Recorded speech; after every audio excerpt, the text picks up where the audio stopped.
Credit cards are a ubiquitous part of daily life of most of the developed world. Yet, most of us still don't understand how credit cards work. And because of that, some even prefer not to use them at all. Payments, interest-free grace period, credit utilization, and what types of cards are best for you. In this video, we will share everything you need to know about how to use credit cards to your absolute advantage. Let's dive in.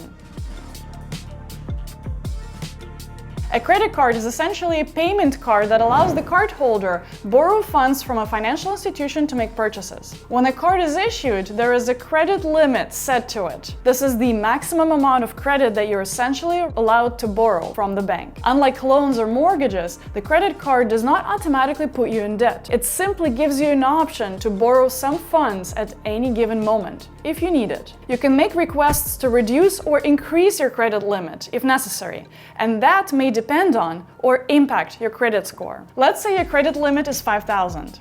That means that you can make cumulative transactions up to $5,000 before you can't make any more transactions. That's when you absolutely have to pay off this debt before you can start using the card again. This is a very simple explanation and not a good way to approach using credit cards. We will get to a more detailed one in just a minute. So the funds you use or borrow must be repaid within a specified period. And this is where most people get credit cards wrong. There's two camps of people that exist. One that just don't bother paying off their credit card on the required schedule, and they end up paying lots of interest. And there's those who rush paying it off as soon as they've used the card. In both cases, you're doing it wrong. Credit cards have a billing period. This is a standard period during which you're allowed to borrow and use a credit card as much as you'd like, respecting the credit limit. This period typically runs for about a month. The last day of the period is the date that your credit card statement gets created. This is what's called your statement date when you look at your statement.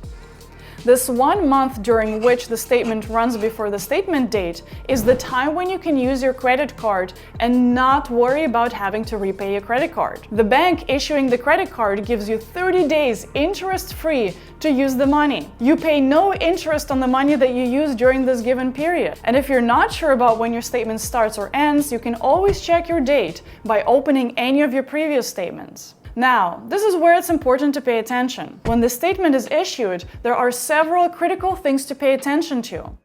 First is the balance due. This is the amount of money that you borrowed or credit that you've used during the given statement period. So in this case, I have a statement for the month of April, and this balance due is the amount that I've borrowed in the month of April. This is the number that I should make sure I repay in full by the due date. And here's the balance due date. Typically, the balance due date is set to 21 days from the statement day. In other words, the bank gives you an interest-free grace period of additional 21 days to pay off the amounts that you've used on your credit card last month. So you can nearly spend 50 days between the time that you borrowed the first dollar and the time when you have to repay it to the bank, interest-free.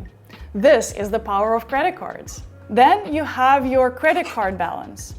Don't mix it up with your balance due. More often than not, you will notice that these amounts are different. Your credit card balance is your current balance at any given moment in time, no matter your billing period. As you keep spending the money, it updates every time that you make a new transaction. When you budget for credit card payments, ignore the current balance and always prioritize your total balance due. That's the biggest thing to worry about, because that's the amount that you will pay interest on if you don't pay it off by the due date. This is the thing that most people get wrong about credit cards. They think that they have to pay interest on credit card immediately and stress about making credit card payments every week, viciously trying to keep the credit card balance at zero at all times. Or they get seduced by all the extra money that they can borrow in a split second and rack up hundreds of dollars in credit card interest. And credit card interest burns a lot. An average credit card interest in Canada sits between 19 and 22% annual. This is your annual interest, also known as APR. In order to calculate your daily rate, you can simply divide your annual rate by 365. So if my credit card interest is 21.99%, we divide that by 365 and we get 0.06%. This is your daily rate. When you miss your credit card's balance due date and start paying interest, you'll encounter something called the everyday balance. This is the amount that you owe on your credit card each day. Here's how it works. Every day, your credit card company looks at how much you owe and calculates interest based on that amount. So if you've made a purchase or didn't pay off your balance from the previous month, those amounts get added to your everyday balance. So it's crucial to pay off your balance as soon as possible to minimize the interest charges. If you want to calculate your everyday balance, you can use credit card interest calculators available online. In order to avoid the interest, you simply want to make sure that you repay your balance due in full with the interest-free grace period that the bank gives you. Banks will always give you an option of paying the minimum amount of due, and you'll see it on your statement. And it's typically going to be something like $10. But don't be fooled. Paying off the minimum balance will not only make you pay enormous interest in your credit card, but will also impact your credit score.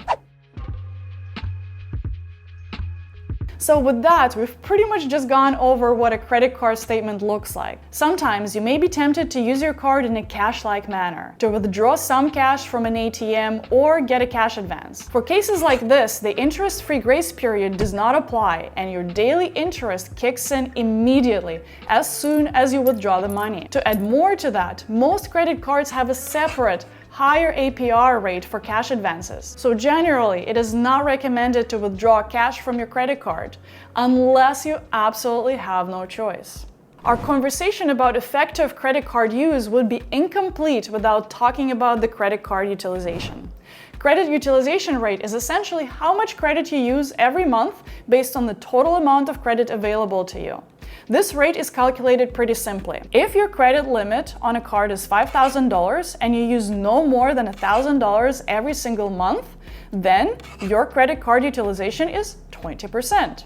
It is generally recommended to not use more than 30% of your available credit, and ideally you want to keep that number to 10 or 15%. Credit bureaus and banks use this metric to measure your credit worthiness.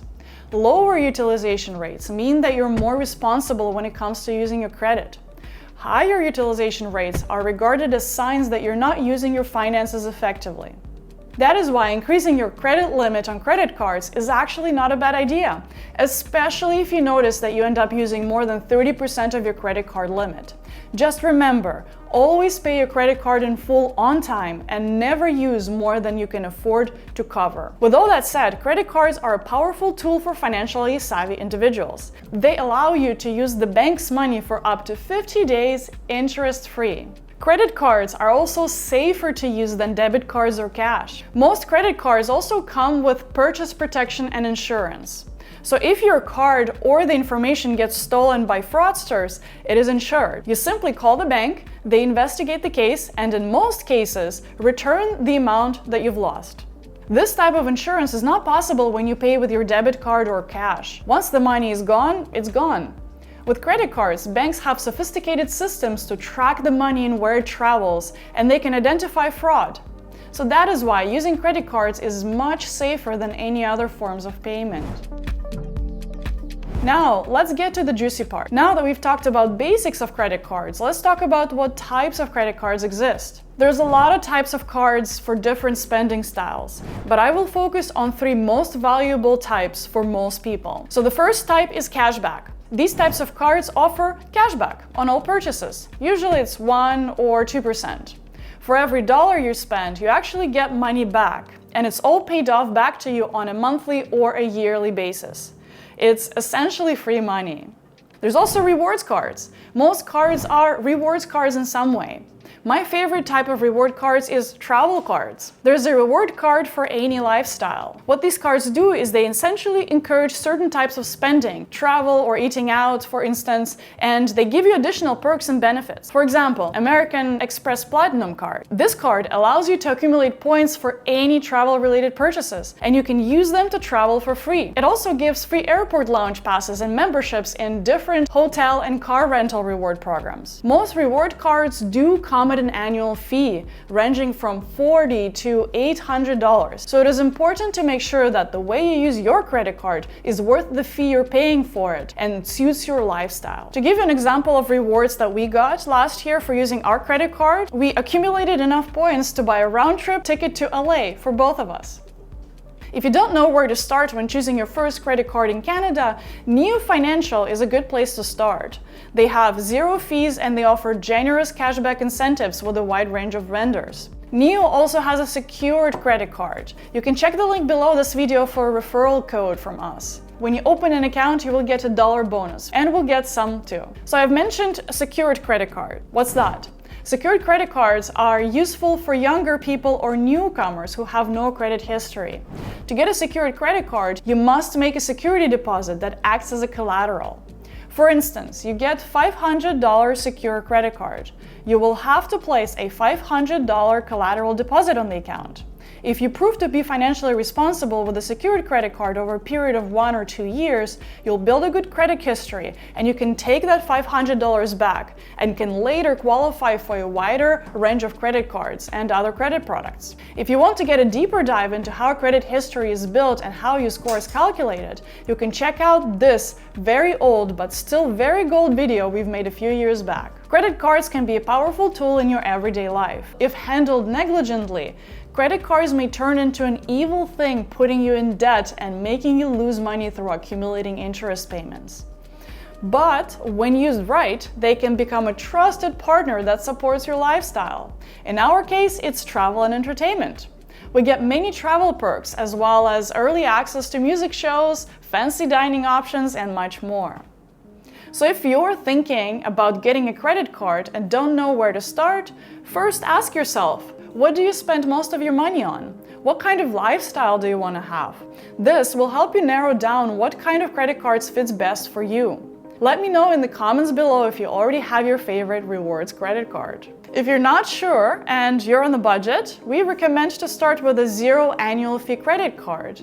Neo is one great option with a straightforward registration process and an easy-to-use mobile app. Remember to use your credit card responsibly and to read the fine print before signing up for a card.